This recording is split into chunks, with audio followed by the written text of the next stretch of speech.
Hi there, this is Sparth and welcome to my new video.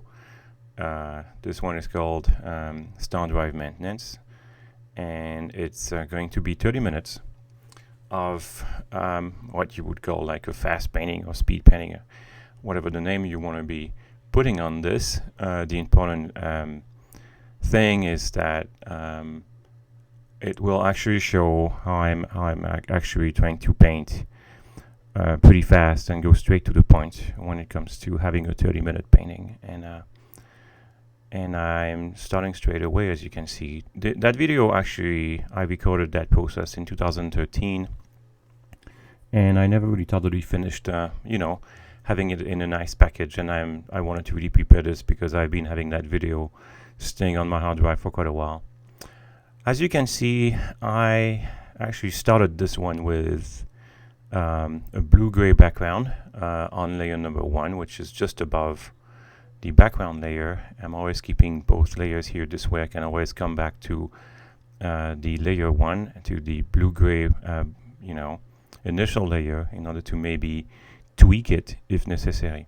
The interesting thing is that starting from this one is starting from a neutral value background, meaning I will establish a lot of the values in a very neutral way, darkening and brightening specific areas, and starting from neutral tones.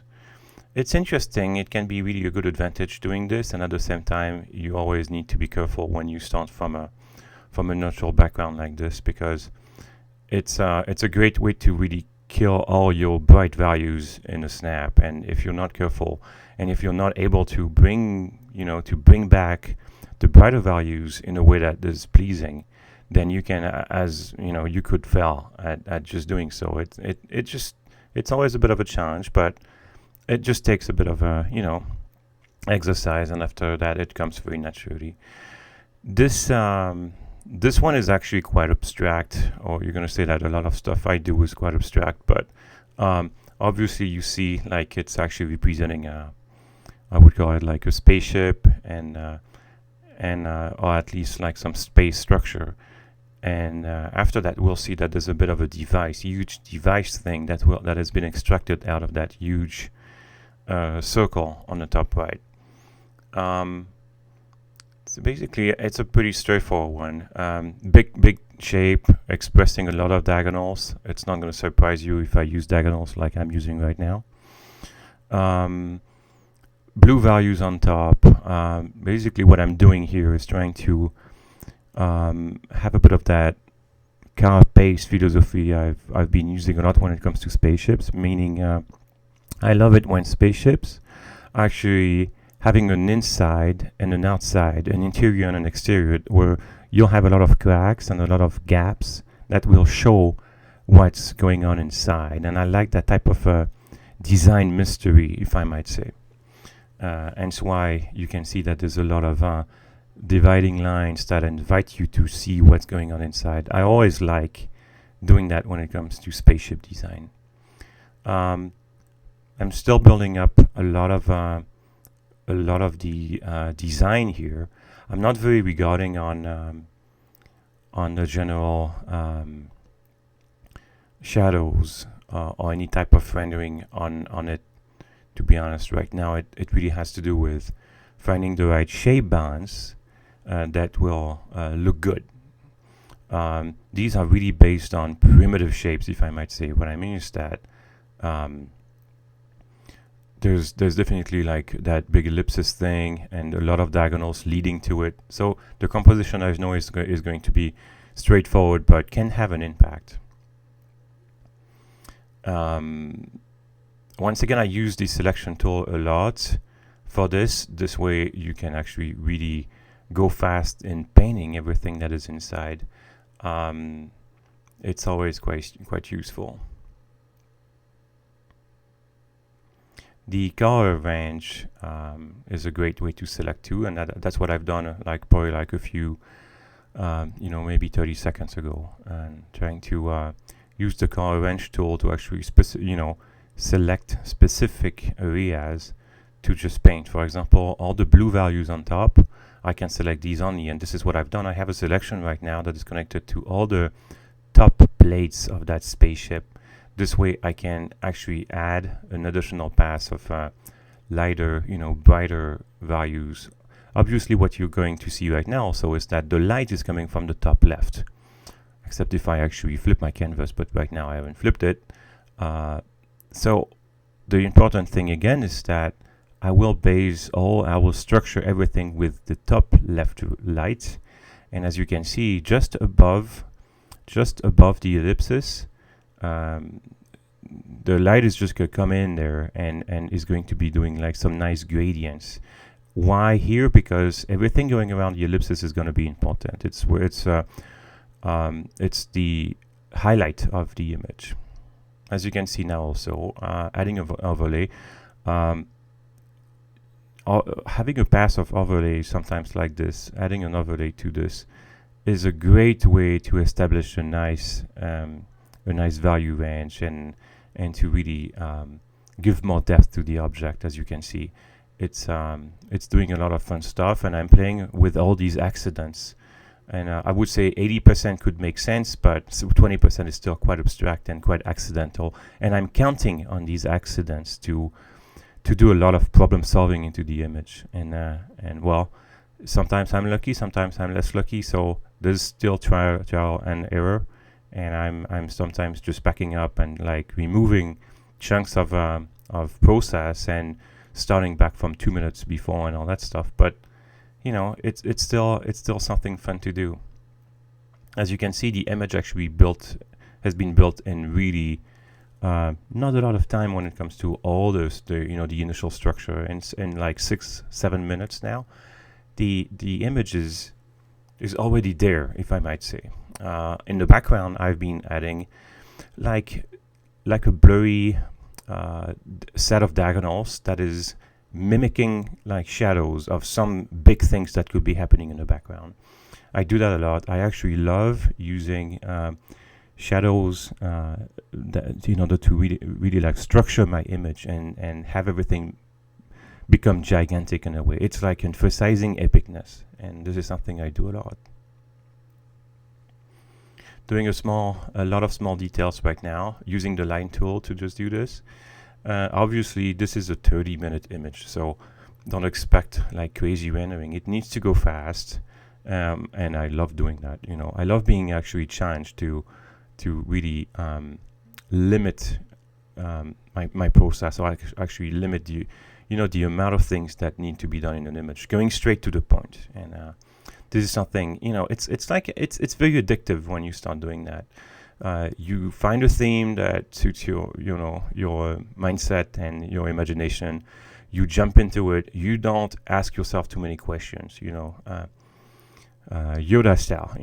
Either you do it or you don't. But there's no try. But there's a bit of that. There's a bit of that jumping attitude thing. You jump into action. You go there. You do it, and you would be very surprised to see how much the brain can accept that as a challenge, and as much you can become really competitive at that when it comes to accepting and embracing these challenges and making it a thing.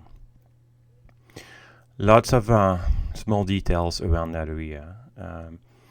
Obviously, you see the inside. All the dark areas are going to be the inside, behind the plates in that spaceship thing and structure. And I want to add all the tiny bits here. Obviously, I'm not going to divide all these top plates, the blue plates. I don't want to divide them too much into chunks. What I mean by dividing is like putting a lot of lines that would divide the readability of each of these big areas. I don't really like doing that. I like actually, everything in an image is about the ratio between the complicated on one hand and the simple on the other hand. Simple to read, complicated to read. We're talking about readability of the image.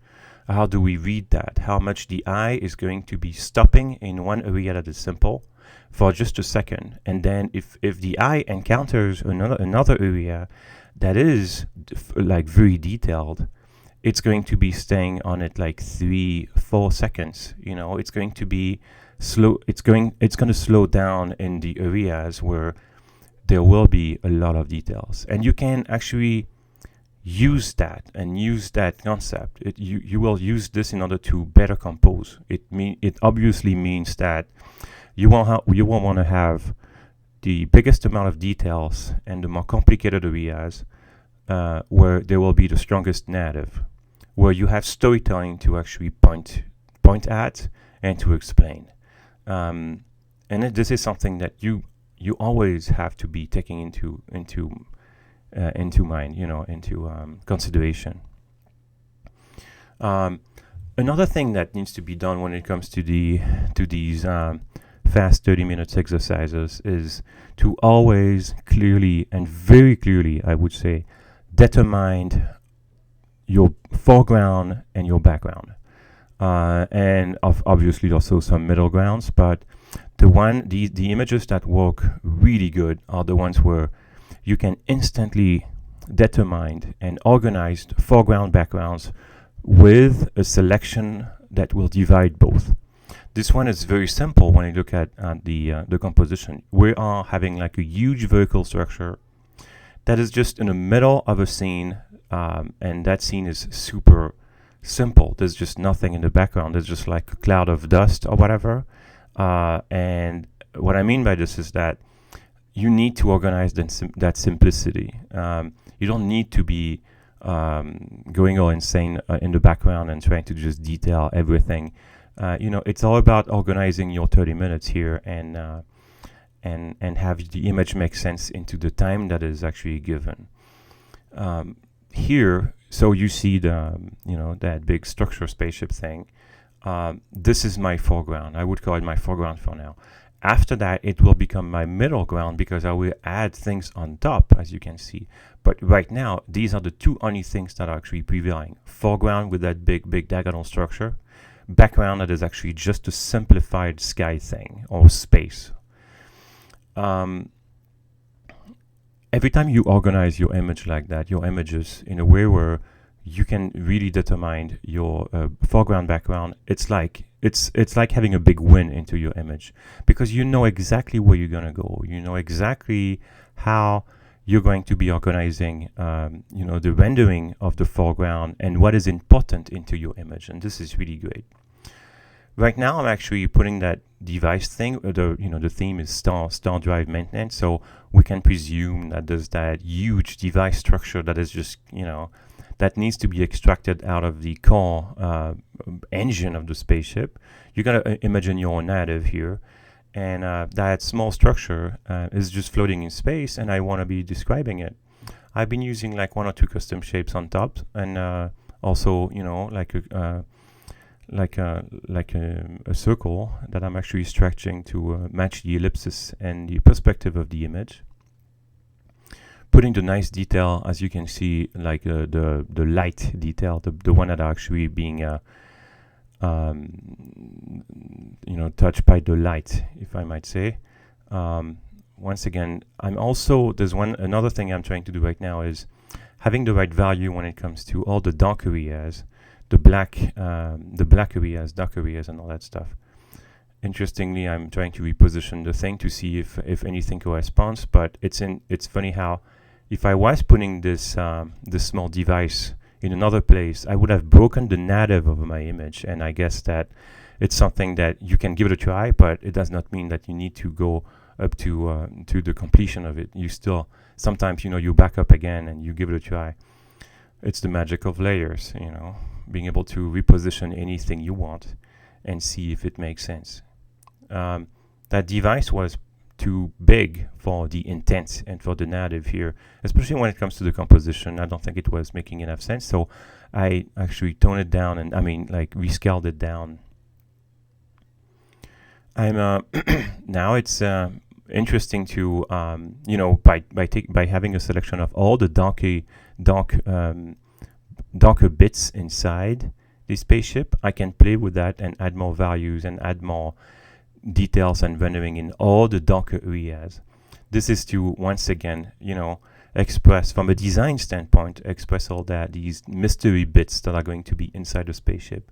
It's like explaining the structure, It doesn't need to be overcomplicated, but you still need to be describing things and give the eyes things to see, if I might say. And this is what I'm doing right now. I'm just like explaining things where, as you can see, I don't need to repaint everything. I'm just like painting a darker value on top, meaning you now have two values, and it just plays tricks with the eyes, and it's really fun doing that. It's like, using in watercolor, when you use the white of the paper. Well, it's a bit that philosophy. I would sometimes I call it the dark on light philosophy, or the darker on brighter philosophy or approach, meaning you can base a lot. You can put together a lot of the brighter tones at first, and you slowly build your image up by adding darker values. This way, you have the underneath brighter values that don't need to be repainted. You just use them to your advantage, and if they don't need to be darker, you leave them the way they are. And that's what I do. And this is why in all the small let's say the interior areas, you can still see the grays that are the grays coming from the very, very first layer. I haven't touched it. It's a gain of time. You gain time by doing that, and at the same time, it's quite pleasing to the eye.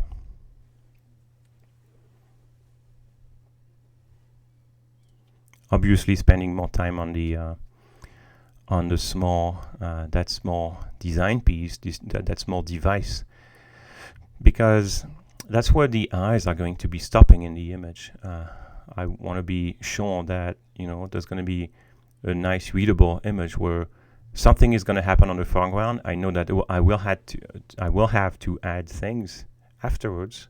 An element like a vehicle, something that will lead to that structure.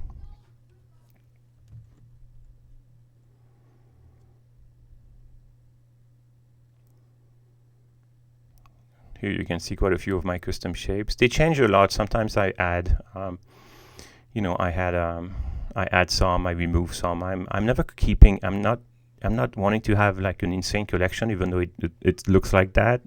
I really want to be limiting my custom shapes to the one I use the most, but I still got to admit that through the years, it's just starting to be a bit bloated.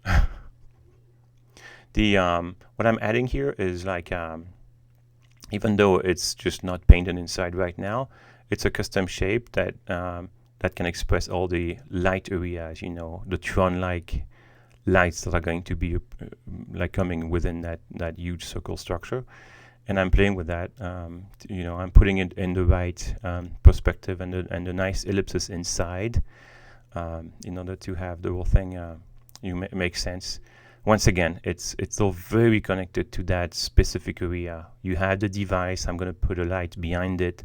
This is all like very show-like. You're just like, it's a lot of archetypes. When you do a 30-minute painting, you don't have time to think about a lot of things. When I start a painting like this, I'm not really having everything into my mind. I'm not preparing everything in advance. I'm just like jumping, like you would just like do a bungee jump, even though I've never really done that, and I would never want to. But the idea is here when it comes to jumping into the painting. It's like, if you think too much, you're never going to do it. You need to actually have your brain take its own freedom and abstraction, and just go with it, and just go with the flow. Once you started, then you try in the best way to ask yourself the right questions, but that's where it stops. I don't think it should be. I don't think you need to think too much when it comes to fast paintings like this. Interestingly, you can see that in the background there's still a lot of very undefined elements that are coming from the very basic first stroke on layer 1 and or layer 2, I think. Anyway, but it's these strokes are still totally visible.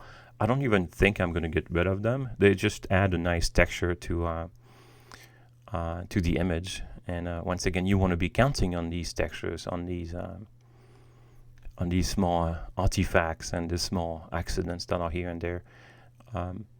Once you do a lot of these small shapes and all that stuff, it becomes it can be read as a style thing, because you go into your own habits of describing things in a certain way. And I guess that after when you do it a lot, all these tiny bits I'm adding, it's becoming some type of it's having a style of its own, and I can play with that to emphasize an image. Obviously, a color dodge on top.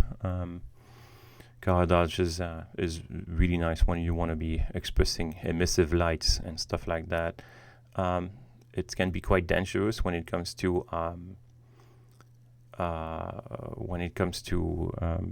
using it too much, but it's still really fun. I'm saving because I'm very bad at saving.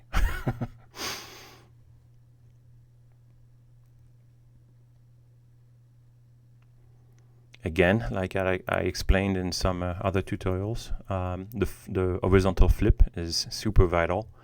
It's going to provide me with an instant refresh of the image, trying to always spot what is wrong from a composition standpoint. It's really vital.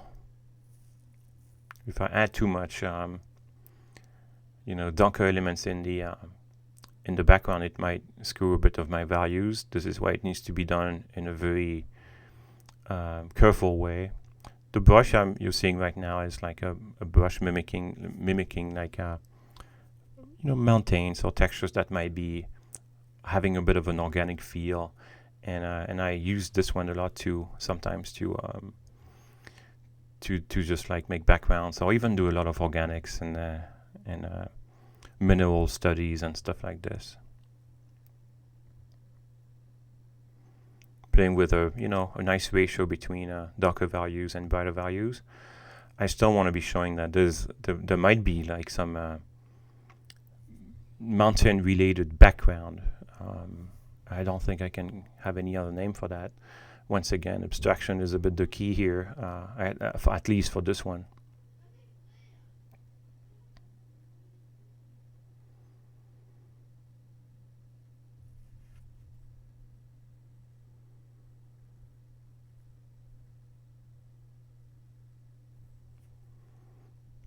As you can see also, I'm always painting pretty far away from, on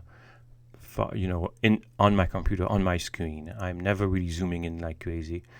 The reason for this again is to be able to see and have a complete control of my image at 100%. If I was not doing that, I'd be probably like focusing a lot on small details that would make me lose time, and that would just be quite negative. This is why, in order to really own my image, I look at it from far away, and I can see and spot all the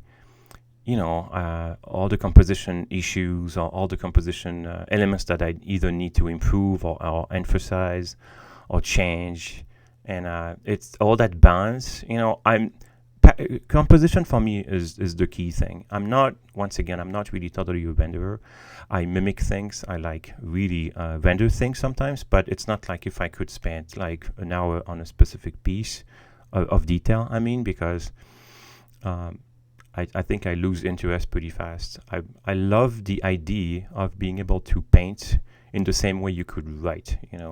When you look at Miyazaki's Miyazaki sketches for Nausicaa, and there's a lot of other cartoonists also doing this. But when you look at the Nausicaa cartoon and comic book, when you see this, you see that you have an artist here that is trying to be conveying and expressing things in the same way he would write it down. And I love that. I love that approach of saying, well, you can paint in the exact same way you can write, and you can have a philosophy of painting that would make as much sense that you would have a person writing poetry down. It's something that I find really fascinating, and it goes against the fact of doing a lot of rendering. I'm not saying that I don't want to be rendering, images. Sometimes it can be super useful, and I love doing it. I don't think I'm the best at it, but I can still do quite a few nice tricks when it comes to rendering. I'm keeping the that the light, just that circle of light just behind the device is. I mean, I could have been adding like tons of small point lights here and there in the spaceship, and I don't really want to do this because I want to be sure that the eyes will be drawn to that device in the top left, and it will be attracted by it.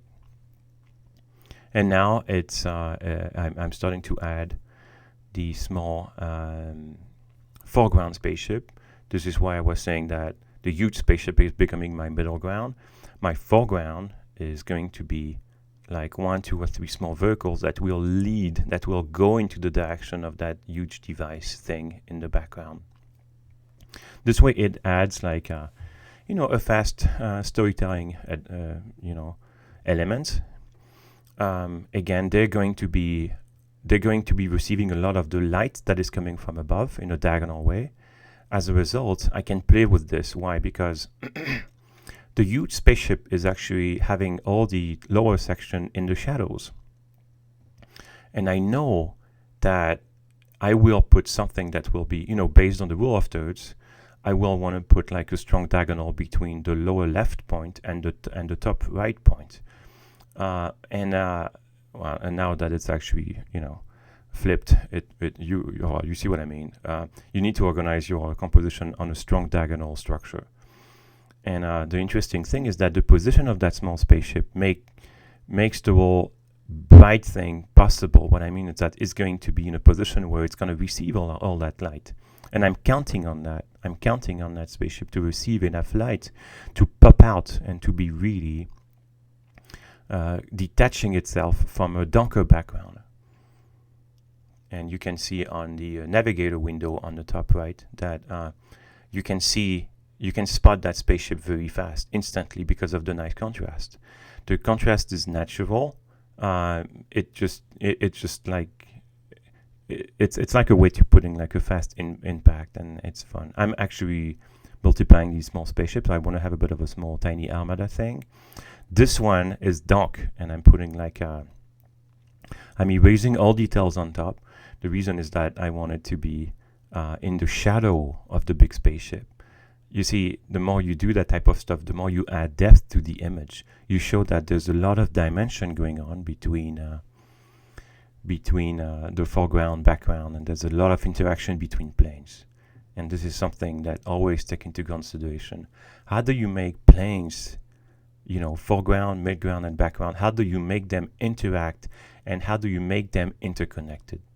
And a way to do this is to actually always analyze where light is going to be positioned, and it's also a lot of fun too, from a composition and from a structure standpoint.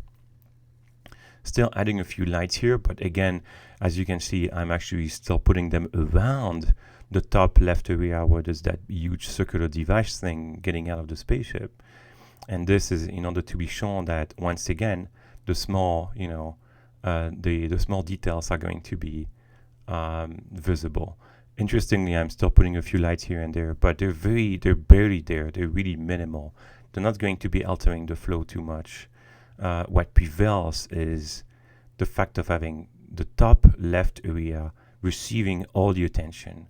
A small color dot on top is going to be putting the final bit, of light reaching that huge device. Suddenly now you can see that that it's going to attract your eyes even more. The two things that attract your eyes, and you can see that on the navigator window. I'm always having the navigator window. It's vital. And the two main elements are going to be the front spaceships now that are actually going into the direction of that top left device. And this is, again, that's the way I will structure my image. I want that image to be structured on a narrative based on these small spaceship going to be repairing like a that Stardrive or that huge circular object.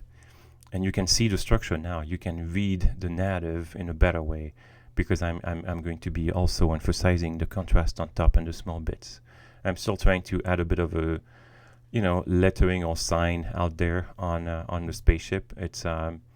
It's not something I'm sure I want to do, but I'm still having a few minutes left to actually give it a try at adding a bit of fast native to the image.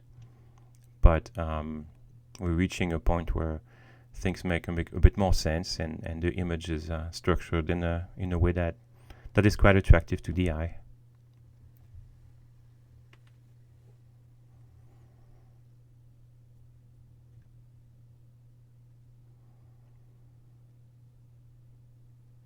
And here we're reaching the final touches to the image. Again, it's been I really wanted to release that video with sound this time, explaining a few things of what is going on. You can see actually that there's a final pass of a haze fog structure. Pass here with a large hairbrush. I'm doing that to still tone down some of the darker areas when necessary, or try to reestablish like a composition that makes sense when it comes to the way we read the image. Again, thank you for following this one. I hope all these tiny bits of information will have been useful. Here's the final image, and hope you have really enjoyed this one through my explanation with my awesome and annoying French accent. Thank you very much.